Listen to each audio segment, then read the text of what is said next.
Hi, I'm way too tired to actually come up with a creative intro right now, but it's Coctor, and today I'm going to be reviewing my 2015 YJ Life-Size Flaming Black Widow Witch.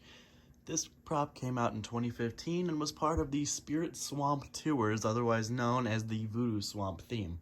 She was in the cabin in the very middle of the theme. I believe the wolf rug was right in front of her, and she was sitting inside of the the shed shack thing that was flaming, and it was really fucking cool. I always loved that display.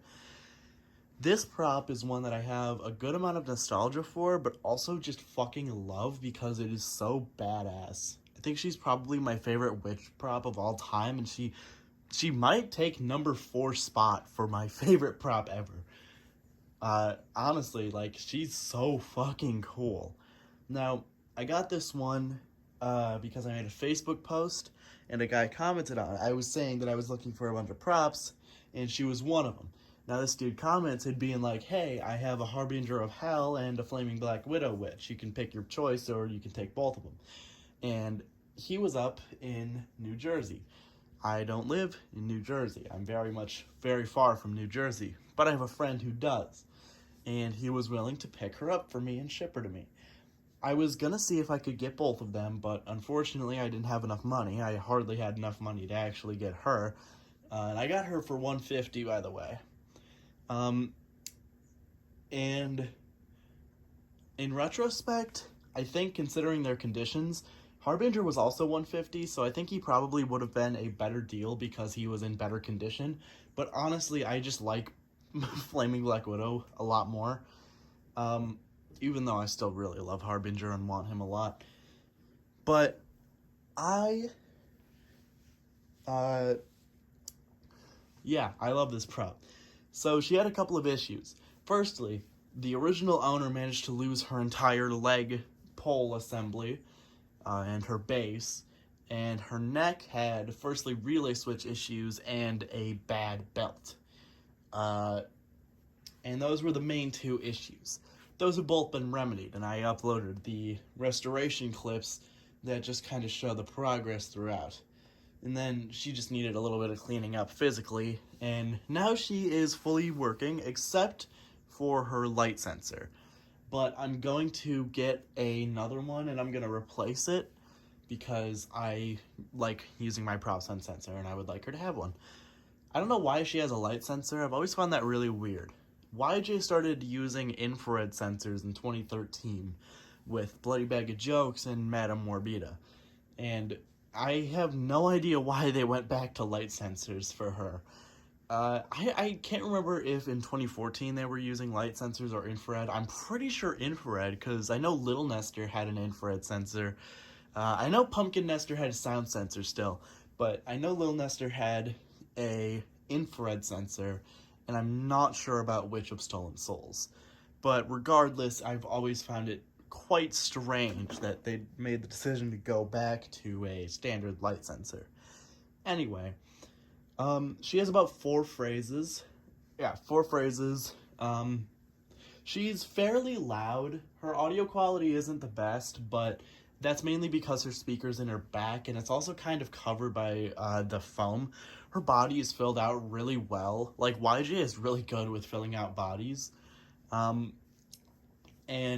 yeah, her arms are easily posable. I have her right arm lower just so that Wacky doesn't hit her. And the fingers are also somewhat posable. They've got little metal rods in them, like a lot of YJ props do. So you can kind of pose her fingers around a little bit. The flame box down there is technically supposed to go under her dress, but the way I have her displayed right now, I think it looks better here, because if it's under her dress, you won't actually be able to see it because, you know, she's kind of behind a couch.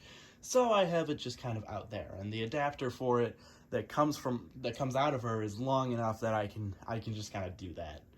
So anyway,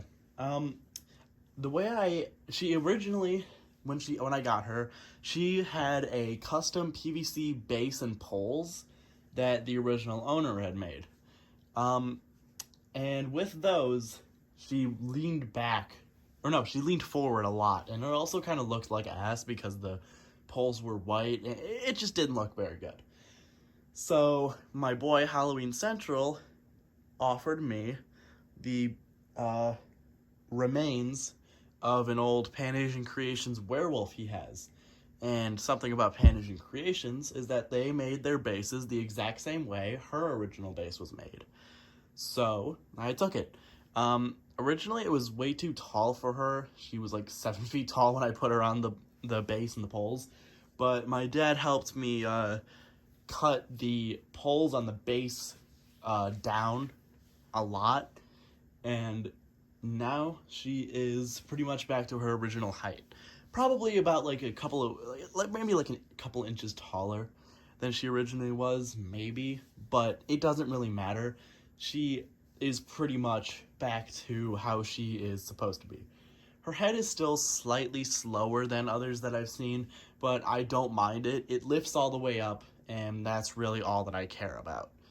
Fun fact, she actually shares pretty much the exact same head mechanism as Headbanger, except with the obvious difference that his goes back and hers goes forward.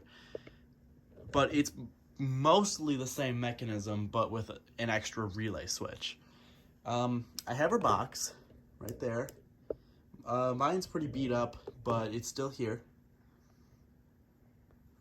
This is my first weird transition era box where it was the green color, but the new font. And this is so far, again, the only one that I have with that, because this is the only 2015 prop I own, and I think have ever owned other than Moonshine, but I never had his box even when I had him.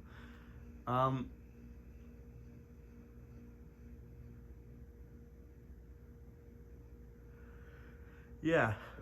Flaming Black Widow, eyes, mouth, chest, and dress illuminate to simulate burning within. Head lifts up and down, speaks 4 ghastly phrases, motion or step pad activated. She has 2 ports, one for step pad, one for try me, and she has one of the newer YJ control boxes. I think, she was one of the first ones to have volume control. As far as I know. I don't think Swamp had. Wait, Swinging Swamp Hag I don't think had volume control. Huh. Did she have an infrared sensor? No, she was the sound sensor. YJ was so weird during that transitional period. Anyway, I'm gonna go up and activate her now. I have been broken, tortured, left for dead, but I am not a witch, and I possess no powers. My only power now is revenge!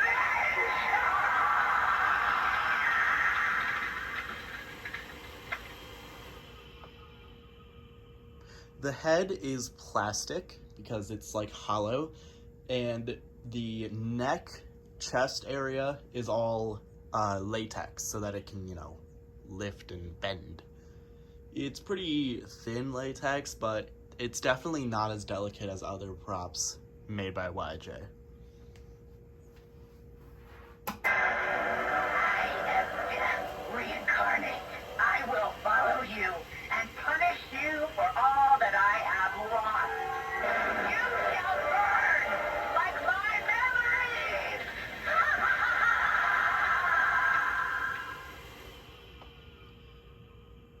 The flame box is sort of loud, but not nearly loud enough to overpower her volume, which is good.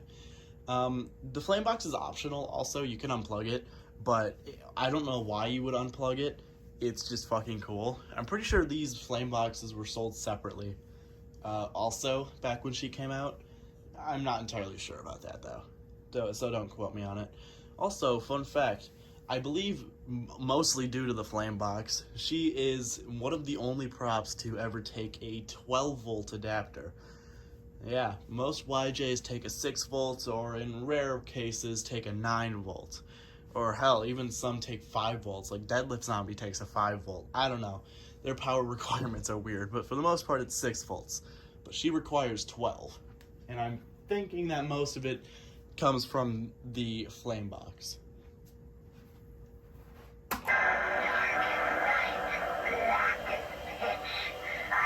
come in handy.